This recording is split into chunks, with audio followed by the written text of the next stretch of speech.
ونستعينه ونستغفره ونعوذ بالله من شرور أنفسنا ومن سيئات أعمالنا من يهد الله فلا مضل له ومن يضلل فلا هادي له وأشهد أن لا إله إلا الله وحده لا شريك له وأشهد أن محمدا عبده ورسوله أرسله بالهدى ودين الحق ليظهره على الدين كله ولو كره المشركون اللهم صل على محمد وعلى آل محمد كما صليت على إبراهيم وعلى آل إبراهيم إنك حميد مجيد اللهم بارك على محمد وعلى آل محمد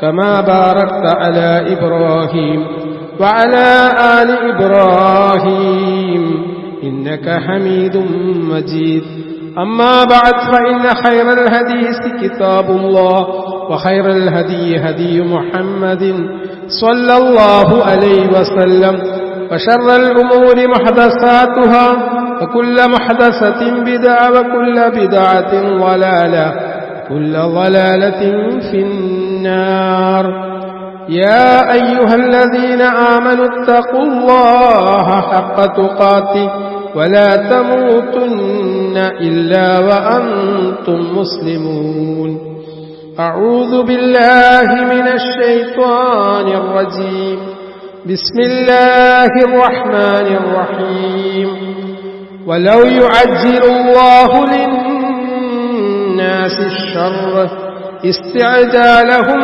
بالخير لقضي إليهم أجلهم ونذر الذين لا يرجون لقاءنا في طغيانهم يعمهون സ്നേഹം നിറഞ്ഞ സത്യവിശ്വാസികളെ, ജീവിതത്തിൻ്റെ എല്ലാ സന്ദർഭങ്ങളിലും നമ്മെ സൃഷ്ടിച്ച് പരിപാലിക്കുന്ന, നമ്മെ അങ്ങേയറ്റം സ്നേഹിക്കുന്ന കരുണാവാരിധിയായിട്ടുള്ള അള്ളാഹുവിൻ്റെ നിയമനിർദ്ദേശങ്ങൾ, വിധിവിലക്കുകൾ കഴിവിന്റെ പരമാവധി സൂക്ഷിച്ച് ജീവിക്കണമെന്ന് എന്നോടും നിങ്ങളോടും ഉണർത്തുന്നു, വസിയത്ത് ചെയ്യുന്നു. അല്ലാഹു സുബ്ഹാനഹു തആല നമുക്ക് ഓരോരുത്തർക്കും അതിനുള്ള തൗഫീക്ക് പ്രദാനം ചെയ്യുമാറാവട്ടെ. സഹോദരങ്ങളെ, മനുഷ്യന്റെ ഒരു പ്രകൃതം എന്ന് പറയുന്നത് എല്ലാ കാര്യങ്ങൾക്കും അക്ഷമനായിക്കൊണ്ട് ധൃതി കൂട്ടുക എന്നുള്ളത്. ഏതൊരു കാര്യത്തിനും സാവകാശം നമ്മൾ ആഗ്രഹിച്ചാൽ പോലും മനുഷ്യന്റെ പ്രകൃതത്തിൽപ്പെട്ട കാര്യമാണ് ക്ഷമയില്ലായ്മയും ധൃതി കാണിക്കുക എന്നുള്ളത്. വിശുദ്ധ ഖുർആൻ അതിനെ സംബന്ധിച്ച് ഉണർത്തുന്നുണ്ട്. വകാനൽ ഇൻസാനു അജൂല. ഈ അജ്ലത്ത് എന്നുള്ള ഒരു സ്വഭാവം നമ്മുടെ പ്രകൃതത്തിൽപ്പെട്ടതാണ് എന്നാണ് വിശുദ്ധ ഖുർആൻ ഉണർത്തുന്നത്. എന്നാൽ അല്ലാഹു സുബ്ഹാനഹു വ തആല ഈ ദുനിയാവിൽ നമ്മുടെ ജീവിതം ക്രമീകരിച്ചിരിക്കുന്നതിന്റെ പിന്നിൽ കൃത്യമായിട്ടുള്ള ഒരു പ്ലാനിംഗ് ഉണ്ട്.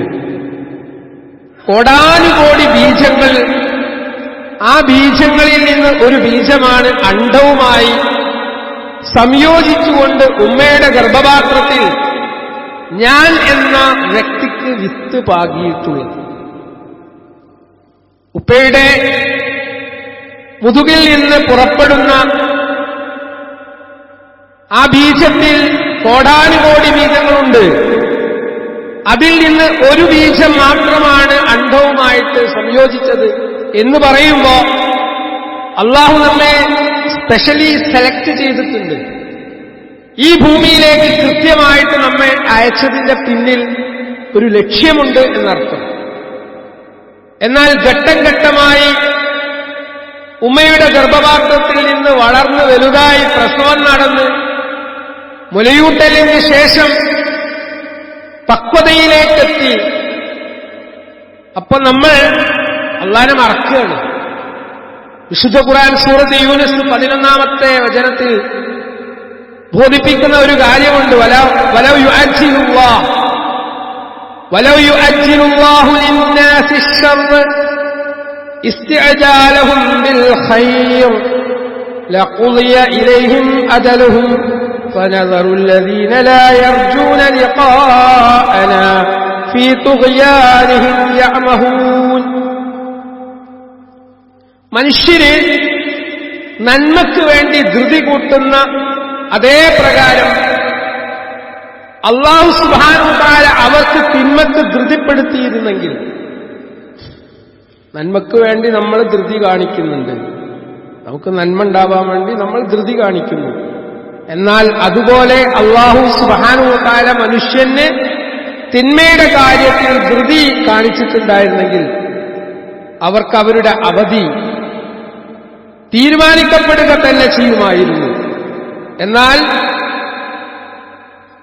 നാമുമായി കണ്ടുമുട്ടുന്നതിനെ, അള്ളാനെ കണ്ടുമുട്ടുന്നതിനെ പ്രതീക്ഷിക്കാത്ത ആളുകൾ, അവരെ ധിക്കാരത്തിൽ അന്താളിച്ചുകൊണ്ട് നാം വിട്ടുകളയുന്നത്. അള്ളാഹ് സമയം തരികയാണ് മനുഷ്യന് ധിക്കാരത്തിൽ മുഴുകാൻ വേണ്ടിയിട്ട്. അതായത് നമ്മളൊന്ന് ശ്രദ്ധിച്ചു നോക്കാം. നമുക്കൊക്കെ ജീവിതത്തിൽ നാം പ്രതീക്ഷിക്കുന്ന കാര്യങ്ങൾ പ്രതീക്ഷിക്കുന്ന രൂപത്തിൽ സംഭവിക്കാതെ വരുന്ന സമയത്ത് മോഹഭംഗങ്ങൾ ഉണ്ടാകുമ്പോൾ പെട്ടെന്ന് മനുഷ്യന്റെ മനസ്സിൽ രൂപം കൊള്ളുന്ന ഒരു ഭാവമുണ്ട്. സ്വന്തത്തെയും മക്കളെയും ധനത്തെയും ചിലപ്പോൾ സമൂഹത്തെയും അവൻ ശപിച്ചു തുടങ്ങും. നമ്മൾ വിചാരിച്ച പോലെ കാര്യങ്ങളൊന്നും നടക്കാതെ വരുമ്പോ, ഒരു ഉദാഹരണം പറയാം. ഒരു ബിസിനസ് തുടങ്ങിയ രൂപത്തിലുള്ള ഒരു മെച്ചല്ല, ലാഭമല്ല, അല്ലെങ്കിൽ ആ നഷ്ടത്തിലേക്ക് കൂപ്പുകുത്തുകയാണ്. സ്വാഭാവികമായിട്ട് മനുഷ്യന്റെ ഭാഗത്ത് നിന്ന് സംസാരം വരികയാണ്. ചില ആളുകൾ പറയാണ് നശിക്കട്ടെ, തുലയട്ടെ. ചിലപ്പോ സ്വന്തം തന്നെ ഒരാൾ പറയാണ് ഞാൻ മരിച്ചു പോയിരുന്നെങ്കിൽ. വല്ലാത്തൊരു മുസീബത്ത് തന്നെയത്. ഇങ്ങനെയുള്ള ശാപ സംസാരങ്ങൾ പ്രിയപ്പെട്ടവരെ നമ്മുടെ നാവിൽ നിന്ന് സംഭവിക്കുന്നു. എന്നാൽ ഒരു വിശ്വാസിയെ സംബന്ധിച്ചിടത്തോളം അവന്റെ സംസാരം എന്നുള്ളത് മുന്നാലോചനയും പിന്നാലോചനയും ഉണ്ടാവേണ്ടതുണ്ട് എന്നുള്ളതാണ് പ്രവാചകൻ സല്ലല്ലാഹു അലൈഹി വസല്ലം പഠിപ്പിക്കുന്നത്. എപ്പോഴും നമ്മളുടെ മനസ്സിന്റെ ഉള്ളിലുണ്ടാവേണ്ട ദീർഘദൃഷ്ടിയും ശുഭപ്രതീക്ഷയുമാണ്. എന്നാൽ മക്കയിലുള്ള മുശ്രിക്കുകൾ പ്രവാചകൻ സല്ലല്ലാഹു അലൈഹി വസല്ലം വിശുദ്ധ ദീനുമായി വന്ന സന്ദർഭത്തിൽ ഒരു ധാരണയുമില്ലാതെ അവരുടെ നാവിൽ നിന്ന് വന്നുപോയി. നബി പറയുന്ന കാര്യങ്ങൾ ശരിയാണെങ്കിൽ ഞങ്ങളുടെ മേൽ കനൽമഴ പെയ്യട്ടെ, അല്ലെങ്കിൽ കഠിന ശിക്ഷ ഇറങ്ങട്ടെ. ഇതൊരിക്കലും ഒരാൾ പറയാൻ പാടില്ലാത്ത കാര്യമാണ്. മനുഷ്യന്റെ നാവിൽ നിന്ന് അക്കാലത്ത് വന്ന സംസാരങ്ങൾ ഇന്ന് നമ്മുടെ സമൂഹത്തിലും നടന്നുകൊണ്ടിരിക്കുന്നുണ്ട്. അതുകൊണ്ട് നമ്മൾ മനസ്സിലാക്കേണ്ട കാര്യം, യഥാർത്ഥത്തിൽ അല്ലാഹു സുബ്ഹാനഹു വ തആല മനുഷ്യനെ അവന്റെ തോന്നിവാസത്തിൽ യഥേഷ്ടം വിഹരിക്കാൻ സമയം നൽകുകയാണ്. ഒരു പിടുത്തം അല്ലാഹു പിടിക്കും. ആ പിടുത്തം പിടിക്കുന്നത് വരെ മനുഷ്യന് സമയമുണ്ടാവും. അപ്പൊ ഇവിടെ ഈ ഒരു ആയത്തിൽ നിന്ന് നമുക്ക് കിട്ടുന്ന ഏറ്റവും വലിയ പാഠെന്താന്ന് വെച്ചാൽ, മനുഷ്യൻ തന്റെ മക്കൾക്കോ സ്വന്തത്തിനോ എതിരിൽ ശാപവാക്കുകൾ പറയുന്നത് വളരെ ഗൗരവമുള്ള കാര്യമാണ്. ചില സമയത്തൊക്കെ ചില ഉമ്മമാരുടെ വായിൽ നിന്ന് വരുന്ന സംസാരങ്ങൾ, മക്കളെ ശപിക്കുന്ന സംസാരങ്ങൾ, പ്രത്യേകിച്ച് സ്കൂളിലേക്ക് കുട്ടി പോകുന്ന സമയത്ത് പറയുന്നവരുണ്ട്. അല്ലെങ്കിൽ മഗ്‌രിബിന്റെ സമയത്ത് കുട്ടികൾ വീട്ടിൽ വരാതിരിക്കുക, പറഞ്ഞ കാര്യങ്ങൾ അനുസരിക്കാതിരിക്കുക. ഇങ്ങനത്തൊക്കെ സമയത്ത് പൈശാചികതയുടെ ഭാഗമായിട്ട് മനുഷ്യന് അങ്ങോട്ട് സംസാരിച്ചു പോവുകയാണ്. എന്നാൽ നമ്മൾ മനസ്സിലാക്കേണ്ടത് ഇത് ഒരുപാട് പ്രത്യാഘാതങ്ങൾ ഉണ്ടാക്കുന്നു. അതിലൊന്നാമത്തെ സംഗതി എന്ന് പറഞ്ഞാൽ, അല്ലാഹു പ്രാർത്ഥന സ്വീകരിക്കുന്ന ഒരു സമയമാണ്. അല്ലാഹു സുബ്ഹാനഹു വ തആല പ്രാർത്ഥന സ്വീകരിക്കുന്ന സമയത്ത് ഈ ശാപം നടത്തുകയാണെങ്കിൽ റസൂൽ സല്ലല്ലാഹു അലൈഹി വസല്ലം പറയാണ്, നിങ്ങൾക്കെതിരെ നിങ്ങളുടെ മക്കൾക്കെതിരിലോ നിങ്ങളുടെ വേലക്കാർക്കെതിരിലോ നിങ്ങളുടെ സ്വത്തിനെതിരിലോ പ്രാർത്ഥിക്കരുത്. നിങ്ങൾക്കെതിരിൽ നിങ്ങൾ പ്രാർത്ഥിക്കാൻ പാടില്ല, മക്കൾക്കെതിരിൽ പ്രാർത്ഥിക്കാൻ പാടില്ല, വേലക്കാർക്കെതിരിൽ പ്രാർത്ഥിക്കാൻ പാടില്ല, നിങ്ങളുടെ സ്വത്തിനെതിരിൽ നിങ്ങൾ പ്രാർത്ഥിക്കരുത്. അള്ളാഹുവോട് ചോദിക്കപ്പെടുന്നത് നൽകപ്പെടുന്ന സമയവുമായിട്ട് അത് ഒത്തുപോയിട്ടുണ്ടെങ്കിൽ നിങ്ങൾ ഈ പ്രാർത്ഥിക്കുന്ന പ്രാർത്ഥന അള്ളാഹ് അങ്ങോട്ട് ഏറ്റെടുക്കുകയാണെങ്കിൽ അവൻ അത് നിങ്ങൾക്ക് സ്വീകരിച്ചു തന്നേക്കാം. മുസ്ലിം ഉദ്ധരിക്കുന്ന സ്വഹീഹായിട്ടുള്ള ഒരു ഹദീസിൽ ഇപ്രകാരം കാണാം. അപ്പൊ ശാപവാക്കുകൾ ഉച്ചരിച്ച് നമ്മൾ എന്താ പറയുന്നത്? അറം പറ്റാൻ ഞങ്ങൾ സാധാരണ പറയുന്നത്. അത് സംഭവിച്ചേക്കും. കാരണം മലക്കുകൾ ആമീൻ പറയുന്നുണ്ട്. സഹോദരങ്ങളെ, നമ്മൾ സംസാരിക്കുന്ന ഘട്ടത്തിൽ നല്ലതല്ലാത്ത വാക്കുകളാണ് നമ്മുടെ വായിൽ നിന്ന് വരുന്നതെങ്കിൽ ആ വാക്കുകൾക്ക് ആമീൻ പറയാൻ വേണ്ടി അല്ലാഹു സുബ്ഹാനഹു വ തആല മലക്കുകളെ, അവന്റെ സൃഷ്ടികളെ നിയോഗിച്ചിട്ടുണ്ട്. അവരെക്കാരും അതിന് ആമീൻ പറഞ്ഞാൽ സ്വാഭാവികമായിട്ടും ആ ആമീൻ സ്വീകരിക്കപ്പെടും. നാം പറയുന്ന കാര്യത്തിന് അവർ ആമീൻ പറയാൻ സാധ്യതയുണ്ട് എന്ന് മനസ്സിലാക്കിക്കൊണ്ട് വേണം നമ്മൾ പെരുമാറാൻ. മൂന്നാമത്തെ കാര്യം, നമ്മൾ വേണ്ടാത്ത കാര്യങ്ങൾക്ക് ഇത്തരം ശാപങ്ങൾ നടത്തുമ്പോൾ അത് നമ്മുടെ മനസ്സിന് ക്ലേശവും നിരാശയും മാനസികമായിട്ടുള്ള പിരിമുറുക്കവുമാണ് സമ്മാനിക്കുക. പറഞ്ഞുപോയി, ഞാൻ വേണ്ടില്ലായിരുന്നു എന്ന് പിന്നെ തോന്നുകയാണ്. യഥാർത്ഥത്തിൽ അല്ലാഹുവിന്റെ കാരുണ്യത്തിൽ പ്രതീക്ഷ അർപ്പിക്കുന്ന ഒരു വ്യക്തി ക്ഷമ അവലംബിക്കുകയാണ് വേണ്ടത്. അല്ലാഹു സുബ്ഹാനഹു വ തആല പഠിപ്പിക്കുന്നത് അതാണ്. സ്വന്തം നശിപ്പിക്കാൻ വേണ്ടി പ്രാർത്ഥിക്കുന്നത് അല്ലാഹു നിശ്ചയിച്ച അല്ലാഹുവിന്റെ വിധിയോടുള്ള ധിക്കാരം കൂടിയാണ്. എല്ലാത്തിനും ഇവിടെ ഒരു നിശ്ചയമുണ്ട്. ഇപ്പൊ മഴ വർഷിക്കുമ്പോൾ നമ്മൾ ശ്രദ്ധിച്ചു നോക്കേണ്ടി, ചില പ്രദേശത്ത് മഴ പെയ്യുന്നു, ചില പ്രദേശത്ത് മഴ പെയ്യുന്നില്ല. അള്ളാഹ്ക്ക് എല്ലാത്തിനും ഒരു കണക്കുണ്ട്. ആ കണക്ക് പ്രകാരമാണ് എല്ലാം അള്ളാഹു സംവിധാനിച്ചിരിക്കുന്നത്. അള്ളാഹുവിന്റെ റസൂൽ സല്ലല്ലാഹു അലൈഹി വസല്ലം പറയുന്നുണ്ട്, നിങ്ങൾ ഒരിക്കലും മരണം കൊതിക്കാൻ പാടില്ല. സാന്ദർഭികമായിട്ട് സമൂഹത്തിൽ, പ്രത്യേകിച്ച് കുടുംബിനികൾക്കിടയിൽ, സ്ത്രീകൾക്കിടയിൽ സാധാരണ വരാറുള്ള ഒരബദ്ധമാണിത്. ഞാനൊന്നത് മരിച്ചാൽ മതിയിരുന്നു. അല്ലാഹുവിന്റെ റസൂൽ സല്ലല്ലാഹു അലൈഹി വസല്ലം പറയണ എന്താണ്? പ്രയാസങ്ങൾ വരുന്ന സന്ദർഭത്തിൽ മരിക്കാൻ വേണ്ടി നിങ്ങൾ പ്രാർത്ഥിക്കാൻ പാടില്ല. അത് വിലക്കപ്പെട്ട കാര്യമാണ്. ഇനി ഒരാൾക്ക് അനിവാര്യമായിട്ട് മരണം ആഗ്രഹിക്കുന്ന ഒരു സന്ദർഭത്തിൽ അദ്ദേഹം പറയേണ്ട കാര്യം എന്താണ്? അല്ലാഹുവേ, എനിക്ക് മരണമാണ് നന്മയെങ്കിൽ അല്ലാഹുവേ നീ എനിക്ക് മരണം നൽകണമേ. ജീവിതമാണ് എനിക്ക് നന്മയെങ്കിൽ അല്ലാഹുവേ നീ എനിക്ക് ജീവിതം നൽകണമേ. ഇതല്ലാത്ത രൂപത്തിൽ ഞാനൊന്നൊരു മരിച്ചു പോട്ടെ എന്നുള്ള നിലക്കുള്ള സംസാരങ്ങൾ നമ്മുടെ ഭാഗത്തുനിന്ന് ഒരിക്കലും വരാൻ പാടില്ല. എന്നാൽ ഇങ്ങനെയൊക്കെയുള്ള പ്രയാസം ഉണ്ടാവുക തീർച്ചയായിട്ടും ഉണ്ടാവും. പ്രയാസം സഹിക്കുന്ന രൂപത്തിലാണ് മനുഷ്യനെ അല്ലാഹു സൃഷ്ടിച്ചത്. ലോകത്തെ ഏറ്റവും കൂടുതൽ പ്രയാസങ്ങൾ നേരിട്ടത് അല്ലാഹ് ഏറ്റവും ഇഷ്ടപ്പെട്ട പ്രവാചകന്മാരാണ്. വിശുദ്ധ ഖുർആനിൽ നമ്മൾ പരിശോധിക്കുമ്പോൾ പ്രവാചകന്മാരുടെ ചരിത്രത്തിൽ ഉടനീളം കാണാൻ സാധിക്കുന്നത് അവരൊക്കെ തന്നെ ധാരാളം പരീക്ഷണങ്ങളിൽ കൂടിയാണ് കടന്നുപോയത്. അപ്പൊ അതിനുള്ള പരിഹാരം ഖുർആനും ഹദീസും നമ്മെ പഠിപ്പിച്ചിട്ടുണ്ട്. യാ ഹയ്യു യാ ഖയ്യൂം ബിറഹ്മതിക അസ്തഗീസ് അസ്ലിഹ് ലീ ശഅനി കുല്ല വലാ തകിൽനി ഇലാ നഫ്സി തറഫത ഐൻ. ഫാത്തിമ റളിയല്ലാഹു അൻഹക്ക് റസൂൽ സല്ലല്ലാഹു അലൈഹി വസല്ലം നിത്യവും ചൊല്ലാൻ പഠിപ്പിച്ച പ്രാർത്ഥന മനക്ലേശത്തിൽ നിന്നും ദുഃഖത്തിൽ നിന്നും നമ്മുടെ മനസ്സിനെ മാറ്റാനുള്ള പ്രാർത്ഥന കൂടിയാണ്. എന്താണ് ആ പ്രാർത്ഥനയുടെ അർത്ഥം? എന്നെന്നും ജീവിച്ചിരിക്കുന്ന, എല്ലാം നിയന്ത്രിച്ചുകൊണ്ടിരിക്കുന്ന അല്ലാഹുവേ, യാ ഹയ്യു യാ ഖയ്യൂം, എന്നെന്നും ജീവിച്ചിരിക്കുന്ന, എല്ലാം നിയന്ത്രിക്കുന്ന അല്ലാഹുവേ, ബിറഹ്മതിക അസ്തഗീസ്, നിന്റെ കാരുണ്യം കൊണ്ട് ഞാനിതാ സഹായം നിന്നോട് ചോദിക്കുന്നു. അസ്ലിഹ് ലീ ശഅനി കുല്ല, എന്റെ കാര്യങ്ങളൊക്കെ അല്ലാഹുവേ നീ എനിക്ക് നന്നാക്കി തീർക്കണമേ. നമ്മളെ കാര്യങ്ങളൊക്കെ നന്നാക്കി തരുന്നത് പടച്ചവനാണ്, അല്ലാഹുവാണ്. അല്ലാഹുവിനോട് ദുആ ചെയ്യണം. ഒരു കാര്യത്തിലേക്ക് നമ്മൾ പ്രവേശിക്കുന്നതിന് മുമ്പ് അതെനിക്ക് ഖൈറാണോ ഷർറാണോ എന്നുള്ള കൺഫ്യൂഷൻ എനിക്കുണ്ടെങ്കിൽ ഇസ്തിഖിയാറത്തിന്റെ പ്രാർത്ഥനയും നിസ്കാരവും നടത്താൻ വേണ്ടി അല്ലാഹുവിന്റെ റസൂൽ സല്ലല്ലാഹു അലൈഹി വസല്ലം നമുക്ക് സുന്നത്ത് പഠിപ്പിച്ചിട്ടുണ്ട്. അത് ചെയ്യേണ്ട നമ്മൾ ഒരു ബിസിനസ് തുടങ്ങുകയാണെങ്കിൽ തുടങ്ങുന്നതിന് മുമ്പ് ആ ബിസിനസ് തുടങ്ങുന്നത് ഖൈറാണോ ഷർറാണോ എനിക്കറിയില്ല, അള്ളാഹ്ക്കറിയാം. അള്ളാഹിനോട് നമ്മൾ ചോദിക്കണം. മകളുടെ വിവാഹം തീരുമാനിച്ചത് ഖൈറാണോ ഷർറാണോ എന്ന് നമുക്ക് ബോധ്യമാവാൻ വേണ്ടി നമ്മൾ പ്രാർത്ഥിക്കണം, നിസ്കരിക്കണം. ഇതൊക്കെ റസൂൽ സല്ലല്ലാഹു അലൈഹി വസല്ലം പഠിപ്പിച്ചതാണ്. അതുകൊണ്ട് ഒന്നാമതായിട്ട് നമ്മൾ മനസ്സിലാക്കേണ്ട കാര്യം അതാണ്.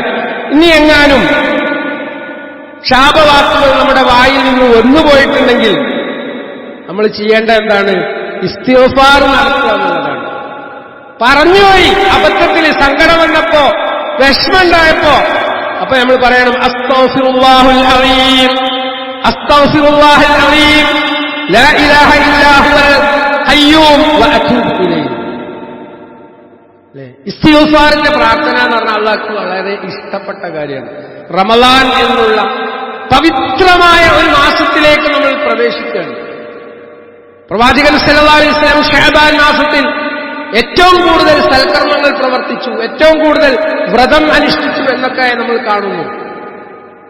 റമളാനിനെ സ്വീകരിക്കാൻ വേണ്ടി പോകുന്ന ഒരു വിശ്വാസിയെ സംബന്ധിച്ചിടത്തോളം അതിന്റെ ഒരു മുന്നൊരുക്കത്തിൽപ്പെട്ട മാസമാണ് ശഅബാൻ. അള്ളാഹുവിന്റെ പ്രവാചകൻ സല്ലല്ലാഹു അലൈഹി വസല്ലം ധാരാളമായി സുന്നത്ത് നോമ്പുകൾ അനുഷ്ഠിച്ച മാസത്തിൽ കൂടിയാണ് നമ്മൾ കടന്നു പോകുന്നത്. അപ്പോ മാനസികമായ തയ്യാറെടുപ്പ് നമ്മൾ നടത്തണം സഹോദരന്മാരെ. വല്ല തെറ്റൊക്കെ നമ്മുടെ ഭാഗത്ത് വന്നിട്ടുണ്ട്, ഒരു സംശയവുമില്ല. നമ്മൾ ഇസ്തിഗ്ഫാർ വർദ്ധിപ്പിക്കണം, സ്വലാത്ത് വർദ്ധിപ്പിക്കണം. അള്ളാഹുവിന്റെ പ്രവാചകൻ മുഹമ്മദ് മുസ്തഫ സല്ലല്ലാഹു അലൈഹി വസല്ലമയുടെ പേരിൽ ഒരു വട്ടം സ്വലാത്ത് ചൊല്ലിയിട്ടുണ്ടെങ്കിൽ 10 അനുഗ്രഹങ്ങൾ അള്ളാഹു നമുക്ക് വർഷിക്കും എന്ന് പറഞ്ഞാൽ എത്ര പുണ്യകരമായ കർമ്മമാണത്. പക്ഷെ നമ്മളത് ചെയ്യാറുണ്ടോ? അതുകൊണ്ട് ശാപവാക്കുകൾ പറയുന്ന ആളുകൾ പ്രത്യേകം കരുതണം എന്നാണ് സാന്ദർഭികമായി സൂചിപ്പിക്കുന്നത്. കാരണം അള്ളാഹുവോടുള്ള മര്യാദക്കേടാണത്. അത് നമ്മുടെ ജീവിതത്തിൽ ബർക്കത്ത് നഷ്ടപ്പെടുത്തും. നമ്മുടെ ജീവിതത്തിൽ അള്ളാഹ് തരാൻ പോകുന്ന ബർക്കത്തുകളെ നഷ്ടപ്പെടുത്താനാണ് അത്തരം സംസാരങ്ങൾ നമ്മിൽ നിന്ന് പ്രേരിപ്പിക്കപ്പെടുക. അതുകൊണ്ട് നമ്മൾ ഒരു കാര്യം കൂടി മനസ്സിലാക്കുക. ഒന്നിനെ ശപിച്ചു എന്ന് വിചാരിച്ചോ, ഒരാൾ അർഹതയില്ലാതെ ഒരാളെ ശപിച്ചിട്ടുണ്ടെങ്കിൽ ആ ശാപം ആകാശത്തേക്ക് ഉയരും. റസൂൽ സല്ലല്ലാഹു അലൈഹി വസല്ലം പഠിപ്പിക്കുക. മക്കൾക്കെതിരെയൊക്കെ അങ്ങനെ പ്രാർത്ഥന നടത്തുന്ന, ശാപവാക്കുകൾ നടത്തുന്ന ഉമ്മമാര് ശ്രദ്ധിക്കുക. ഒരാൾ അർഹതയില്ലാതെ ഒരാളെ ശപിച്ചിട്ടുണ്ടെങ്കിൽ ആ ശാപം ആകാശത്തേക്ക് ഉയരുകയും അവിടുത്തെ കവാടങ്ങൾ അടക്കപ്പെടും. ശാപത്തിന്റെ വാക്കുകൾ പറയുമ്പോൾ അള്ളാഹുവിന്റെ കവാടങ്ങൾ അടക്കപ്പെടും. പിന്നീട് അത് ഭൂമിയിലേക്ക് തിരിച്ചു വരും. എന്നിട്ട് ശപിക്കപ്പെട്ട ആൾക്കത് ഫിറ്റാണെങ്കിൽ, യോജിച്ചതാണെങ്കിൽ അയാൾക്കത് കിട്ടും. ഇല്ല, അയാൾ അതിന് അർഹനല്ല, ആ ശപിച്ചതിന് അർഹനല്ല ആ വ്യക്തിയെങ്കിൽ ആരാണ് ശപിച്ചത് അയാളിലേക്ക് തന്നെ അത് തിരിച്ചു വരും. പല രോഗങ്ങളും പല പ്രയാസങ്ങളും പല പരീക്ഷണങ്ങളും നമുക്കുണ്ടാവാനുള്ള കാരണം നമ്മുടെ നാവാണെന്ന് നമ്മൾ മനസ്സിലാക്കില്ല. പലപ്പോഴും നമ്മുടെ നാവ് മുഖേന നമ്മൾ നടത്തുന്ന ആക്രമണങ്ങൾ, സോഷ്യൽ മീഡിയയിലൊക്കെ അത്തരത്തിലുള്ള സംസാരങ്ങൾ നടത്തുന്ന ഒരുപാട് ആളുകളുണ്ട്.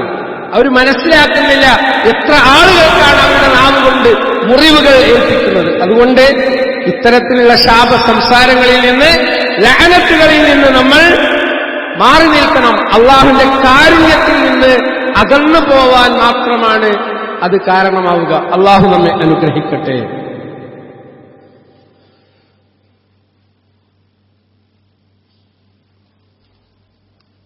അൽഹംദുലില്ലാഹി റബ്ബിൽ ആലമീൻ വസ്സലാത്തു വസ്സലാമു അലാ റസൂലില്ലാഹി വഅലാ ആലിഹി വഅസ്ഹാബിഹി അജ്മഈൻ. യാ അയ്യുഹല്ലദീന ആമനൂ ഇത്തഖുല്ലാഹ ഹഖ്ക തുഖാതിഹി വലാ തമൂതുന്ന ഇല്ലാ വഅൻതും മുസ്ലിമൂൻ. സ്നേഹം നിറഞ്ഞ സത്യവിശ്വാസികളെ, ഒരിക്കൽ കൂടി അള്ളാഹുവെ സൂക്ഷിച്ച് ജീവിക്കണമെന്ന് എന്നോടും നിങ്ങളോടും വസിയത്ത് ചെയ്യുന്നു, ഉണർത്തുന്നു. അള്ളാഹു നമ്മെ അനുഗ്രഹിക്കട്ടെ. സാന്ദർഭികമായി സൂചിപ്പിക്കുന്ന ഒരു വിഷയം, സംസാരം. അത് സത്യത്തിലൊരു അമാനത്താണ്. ഇപ്പൊ നമ്മൾ സംസാരിക്കുമ്പോൾ ആ സംസാരം, ഇപ്പൊ ഞാൻ ഇവിടുന്ന് സംസാരിക്കുകയാണ്, അതിന്റെ ഒരു തഹ്സീറുണ്ടല്ലോ. ഇതിനപ്പോ ഖുതുബ ഇങ്ങനെ ഒരാഴ്ച കേൾക്കണത്, ഒരാഴ്ച നമ്മളുടെ പെട്രോളാണ് ഈ ഖുതുബ എന്നാണ്, ഉപദേശമാണ്. ഒരു 20 മിനിറ്റ് അല്ലെങ്കിൽ 25 മിനിറ്റ് ഈ ഉപദേശങ്ങൾ കേൾക്കുമ്പോൾ ഒരു ആഴ്ച റൺ ചെയ്യാനുള്ള, ഓടാനുള്ള വണ്ടിന്റെ പെട്രോൾ പോലെ ഒരു മനുഷ്യന്റെ സ്പിരിച്വൽ പെട്രോൾ, ആത്മീയമായിട്ടുള്ള ഇന്ധനം സംസാരം നടന്നു. അപ്പൊ അത് ഹൃദയത്തിൽ മാറ്റം ഉണ്ടാക്കും. മോശപ്പെട്ട സംസാരം അതിൻ്റെതായിട്ടുള്ള ദൂരവ്യാപകമായ പ്രത്യാഘാതങ്ങളും ഉണ്ടാക്കും. അതുകൊണ്ട് അള്ളാന്റെ റസൂൽ സല്ലല്ലാഹു അലൈഹി വസല്ലം പറയുന്നു, നിങ്ങൾ സംസാരിക്കുമ്പോൾ അത് അള്ളാഹുവിന്റെ സാമീപ്യം കരസ്ഥമാക്കാനുള്ളതാക്കാൻ പ്രത്യേകം ശ്രദ്ധിക്കണം. ഫക്കിർ ഫഅമൽ എന്ന് പറയും. ചിന്തിച്ച് സംസാരിക്കുക, ചിന്തിച്ച് പ്രവർത്തിക്കുക. ചില ആളുകൾ പ്രവർത്തിക്കുന്നിട്ടാ ചിന്തിക്കുക. അപ്പൊ അങ്ങനെയുള്ള ചില ആളുകളൊക്കെ ജയിലിലൊക്കെ പോയി കുടുങ്ങി കുത്തിരിക്കുകയാണ്, നമുക്കറിയാം. അതുകൊണ്ട് സഹോദരന്മാരെ, നല്ല സംസാരം ഏറ്റവും പ്രതിഫലമുള്ള കർമ്മമാണ്. അതുകൊണ്ടാണ് അള്ളാഹിനെ സംബന്ധിച്ചുള്ള സ്മരണ അതാണ് നമ്മുടെ നാവുകൊണ്ടുണ്ടാവേണ്ടത്. കഴിഞ്ഞ ഖുത്ബയിൽ ഞാൻ സൂചിപ്പിച്ചു, ദിക്റുല്ലാഹ്, അള്ളാഹിനെ ധാരാളമായി സ്മരിക്കണം. പ്രത്യേകിച്ച് ശഅബാൻ മാസത്തിൽ അള്ളാഹ്ക്ക് ഏറ്റവും ഇഷ്ടപ്പെട്ട പദങ്ങൾ 4 എണ്ണമാണെന്ന് റസൂൽ സല്ലല്ലാഹു അലൈഹി വസല്ലം പഠിപ്പിച്ചു. സുബ്ഹാനല്ലാഹ്, അൽഹംദുലില്ലാഹ്, ലാ ഇലാഹ ഇല്ലല്ലാഹ്, അല്ലാഹു അക്ബർ. ഈ 4 വചനങ്ങൾ അള്ളാഹ്ക്ക് ഏറ്റവും ഇഷ്ടപ്പെട്ടതാണ്. എങ്ങനെയും തുടങ്ങാം, എങ്ങനെയാണെങ്കിലും അള്ളാഹ്ക്ക് അത് ഇഷ്ടമുള്ളതാണ്. നീ സുബ്ഹാനല്ലാഹ് എന്ന് ഒരാൾ പറഞ്ഞിട്ടുണ്ടെങ്കിൽ, എന്താ സുബ്ഹാനല്ലാഹ് എന്ന് പറഞ്ഞാൽ? അള്ളാഹു എത്ര പരിശുദ്ധനാണ്. അള്ളാഹുവിന്റെ പരിശുദ്ധിയെ ഒരാൾ വാഴ്ത്തിയിട്ടുണ്ടെങ്കിൽ സ്വർഗത്തിൽ അയാൾക്കൊരു ഈത്തപ്പന നടപ്പെടുമെന്ന് സ്വഹിയായ രീതി ഒന്നുണ്ട്. ആരെങ്കിലും സുബ്ഹാനല്ലാഹിൽ അളീം വബിഹംദിഹി, ശരിക്കും കേട്ടോളൂ, സുബ്ഹാനല്ലാഹിൽ അളീം വബിഹംദിഹി എന്ന് വിശ്വാസി പ്രതിഫലം കാംക്ഷിച്ചുകൊണ്ടൊരു വട്ടം പറഞ്ഞാൽ അവന് വേണ്ടി സ്വർഗത്തിൽ ഒരു ഈത്തപ്പന നടപ്പെടും. സ്വർഗത്തിലാണ് ഈത്തപ്പന. ഈത്തപ്പഴം മേലെ എന്താ ഉണ്ടാവുക? ഈത്തപ്പഴം ഉണ്ടാവും. അത് സ്വർഗത്തിലെ ഈത്തപ്പഴം എന്ന് ആലോചിച്ച് നോക്കും. അത് വിശ്വാസിക്ക് വേണ്ടി നടപ്പെടും എന്ന് പറഞ്ഞാൽ അത്രമാത്രം പ്രതിഫലാർഹമായ ഒരു കർമ്മമാണ് സുബ്ഹാനല്ലാഹ്. വെറുതെ ഇങ്ങനെ ഇരിക്കുമ്പോൾ അങ്ങനെ മാണ്ടുക 24 hours. ഇപ്പൊ കണ്ടില്ലേ, ഓരോരുത്തർ എഡിക്ഷനിലേക്ക് അങ്ങോട്ട് പെട്ടിട്ട് ബിൽഡിങ്ങിന്റെ മുകളിൽ നിന്നൊക്കെ ചാടിയിട്ട് ആത്മഹത്യ ചെയ്യുന്ന ദുരന്തത്തിലേക്ക് പോവാണ്. എന്താ കാര്യം? സാങ്കല്പിക ലോകത്തിലാണ് ഇന്ന് നമ്മുടെ പെൺകുട്ടികളും ആൺകുട്ടികളൊക്കെ ജീവിക്കുന്നത്. റിയൽ വേൾഡിൽ നിന്ന് അവരെങ്ങോട്ടോ പോയിട്ടുണ്ട്. അപ്പൊ വിശ്വാസികളായ നമ്മുടെ ധർമ്മം എന്താ വെച്ചാൽ നമ്മുടെ മക്കൾക്ക് ദീൻ പറഞ്ഞു കൊടുക്കുക എന്നുള്ളതാണ്. സുബ്ഹാനല്ലാഹ് എന്നുള്ളതിന്റെ പവിത്രതയാണ്. വളരെ നൈമിഷികമായ ഒരു ലോകത്താണ് പ്രിയപ്പെട്ടവരെ നമ്മൾ ജീവിക്കുന്നത്. ഏത് സമയവും മരണമെന്ന് നമ്മെ പിടിച്ചു കൊണ്ടുപോകും. മരണപ്പെടുന്നതിന് മുമ്പ് സ്വർഗത്തിലേക്ക് പ്രവേശിക്കാൻ ആവശ്യമായിട്ടുള്ള വിഭവങ്ങൾ ഒരുക്കേണ്ട സമയവും ഇടവുമാണിത്. അതിനാണ് നമ്മൾ സമയം ചെലവഴിക്കേണ്ടത്, തോന്നിവാസങ്ങൾക്കല്ല. എന്റെ കണ്ണ് ചോദ്യം ചെയ്യപ്പെടും, എന്റെ കാത് ചോദ്യം ചെയ്യപ്പെടും, എന്റെ അവയവങ്ങൾ ചോദ്യം ചെയ്യപ്പെടും. എന്തിനു വേണ്ടിയിട്ടാണ് നിനക്ക് ഞാൻ ചെയ്തു തന്ന അനുഗ്രഹങ്ങൾ നീ ഉപയോഗപ്പെടുത്തിയത് എന്ന് ചോദിക്കുമ്പോ നാളെ മറുപടി പറയേണ്ടി വരും. നാളെ എന്റെ വായകൾക്ക് സീൽ വെക്കപ്പെടും, എന്റെ കൈകാലുകൾ സംസാരിക്കും. ഇത് വിശുദ്ധ ഖുർആനിന്റെയും തിരുസുന്നത്തിന്റെയും അധ്യാപനങ്ങളാണ്. ഇത് നാളെ പുലരാൻ പോകുന്ന കാര്യമാണ്. അതുകൊണ്ട് നമ്മുടെ പാപങ്ങൾ മറക്കപ്പെടുന്ന, മായ്ക്കപ്പെടുന്ന വിശുദ്ധമായ കർമ്മമാണ് സുബ്ഹാനല്ലാഹ്. സുബ്ഹാനല്ലാഹ് എന്ന് ദിവസവും 100 തവണ ഒരാൾ സുബ്ഹാനല്ലാഹി വബിഹംദിഹി എന്ന് ചൊല്ലിയാൽ അവന്റെ പാപങ്ങൾ കടലിലെ നുരയോളമുണ്ടെങ്കിൽ, പതയോളുണ്ടെങ്കിൽ അവ മായ്ക്കപ്പെടുമെന്ന് ബുഖാരിയിൽ സ്വഹീഹായ ഹദീസിൽ കാണാൻ പറ്റും. 100 തവണ സുബ്ഹാനല്ലാഹി വബിഹംദിഹി എന്നൊരാൾ പറഞ്ഞിട്ടുണ്ടെങ്കിൽ സമുദ്രത്തിലെ നുരയോളം പാപങ്ങൾ ഒരാൾ ചെയ്താലും ആ പാപങ്ങൾ പൊറുക്കപ്പെടുമെന്ന് പ്രവാചകൻ സല്ലല്ലാഹു അലൈഹി വസല്ലം നമുക്ക് സന്തോഷ വാർത്ത അറിയിക്കുക. ഇങ്ങനത്തെ സംസാരത്തിലാണ് നമ്മൾ ഇനി വ്യാപൃതരാവേണ്ടത്. വിശുദ്ധ റമളാനിലേക്ക് നമ്മൾ പോകുമ്പോ നമ്മുടെ സംസാരങ്ങൾ നന്നാക്കണം. ലില്ലദീന അഹ്സനുൽ ഹുസ്ന വസിയാദ വലാ യർഹഖു വുജൂഹഹും ഖതറുൻ വലാ സില്ല ഉലൈക അസ്ഹാബുൽ ജന്ന ഹും ഫീഹാ ഖാലിദൂൻ. സൂറത്ത് യൂനുസ് 27-ാമത്തെ വചനം. നന്മ ചെയ്തവർക്കും ഏറ്റവും നല്ല പ്രതിഫലവും അതിന്റെ കൂടുതലുണ്ടായിരിക്കും. ശ്രദ്ധിച്ചു കേൾക്കൂ നിങ്ങൾ. നന്മ ചെയ്ത ആളുകൾക്ക് നല്ല പ്രതിഫലം, അതിന്റെ കൂടുതലുണ്ടായിരിക്കും. ഇരുളാകട്ടെ നിന്ദിതയാകട്ടെ അവരുടെ മുഖങ്ങളെ മൂടൂല. നന്മയുടെ പക്ഷത്ത് നന്മയുടെ ആളുകളായി നമ്മൾ ജീവിച്ചാൽ ഇരുളോ നിന്ദതയോ അവരുടെ മുഖങ്ങൾ മൂടുകയില്ല. അവർക്ക് മാനതയും അപമാനവും ബാധിക്കുകയില്ല. അവർ സ്വർഗത്തിൽ ഉള്ള ആളുകളായിട്ട് അല്ലെങ്കിൽ അവരാണ് സ്വർഗത്തിന്റെ ആൾക്കാർ, അവർ അതിൽ നിത്യവാസികളായിരിക്കും. അപ്പൊ നമ്മുടെ ജീവിതത്തിന്റെ ആത്യന്തിക ലക്ഷ്യം എന്ന് പറഞ്ഞാൽ സ്വർഗം കിട്ടുക എന്നുള്ളതാണ്. ഈ സ്വർഗം കിട്ടാനുള്ള അമലു സ്വാലിഹാത്തിൽ നമ്മൾ വ്യാപൃതരാവാനാണ് ഇനിയുള്ള സമയങ്ങൾ നമ്മൾ നീക്കിവെക്കേണ്ടത്. അല്ലാഹു സുബ്ഹാനഹു വ തആല അതിനുള്ള മഹാഭാഗ്യം നമുക്ക് ഓരോരുത്തർക്കും പ്രദാനം ചെയ്യുമാറാവട്ടെ. ഒരുപാട് വീഴ്ചകൾ, പോരായ്മകൾ, തെറ്റുകൾ പറയുന്ന എനിക്കും കേൾക്കുന്ന നിങ്ങൾക്കൊക്കെ സംഭവിച്ചിട്ടുണ്ട്. തെറ്റ് ചെയ്യാത്ത ഒരു മനുഷ്യനും ഇടല്ല. എന്നാൽ കഫാറത്തായിട്ട്, പ്രായശ്ചിത്തമായിട്ട് റമളാൻ നിശ്ചയിക്കപ്പെട്ടു. ഒരു റമളാൻ എന്ന് പറയുന്നത് ഒരു വിശ്വാസിയുടെ ജീവിതത്തിലെ ഏറ്റവും വലിയ പ്രായശ്ചിത്തം. അല്ലാഹ് ഒരു മനുഷ്യന് റമളാനിൽ ജീവിക്കാൻ അവസരം നൽകുക എന്നുള്ളത് അവന്റെ ജീവിതത്തിലെ ഏറ്റവും വലിയ അനുഗ്രഹമാണ്. ഈ പുണ്യമാസത്തിൽ ജീവിക്കാൻ വേണ്ടി, അതിന് തൗഫീഖിന് വേണ്ടി നമ്മൾ ദുആ ചെയ്യുക. അല്ലാഹുവേ, ഞങ്ങളെ എല്ലാവരെയും റമളാനിൽ അമലു സ്വാലിഹാത്ത് ചെയ്യാനും പുണ്യകർമ്മങ്ങളിൽ വ്യാപൃതരാവാനുള്ള തൗഫീഖ് പ്രദാനം ചെയ്യുമാറാവണേ. اللهم اغفر للمؤمنين والمؤمنات والمسلمين والمسلمات الأحياء منهم والأموات إنك مجيب الدعوات يا قاضي الحاجات توفنا مسلما وألحقنا بالصالحين اللهم أجرنا من النار اللهم أجرنا من النار اللهم أجرنا من النار ربنا ظلمنا أنفسنا وإن لم تغفر لنا وترحمنا لنكونن من الخاسرين ربنا تقبل منا إنك أنت السميع العليم وتب علينا إنك أنت التواب الرحيم ربنا آتنا في الدنيا حسنة وفي الآخرة حسنة وقنا عذاب النار وصلى الله على محمد وعلى آله وصحبه أجمعين.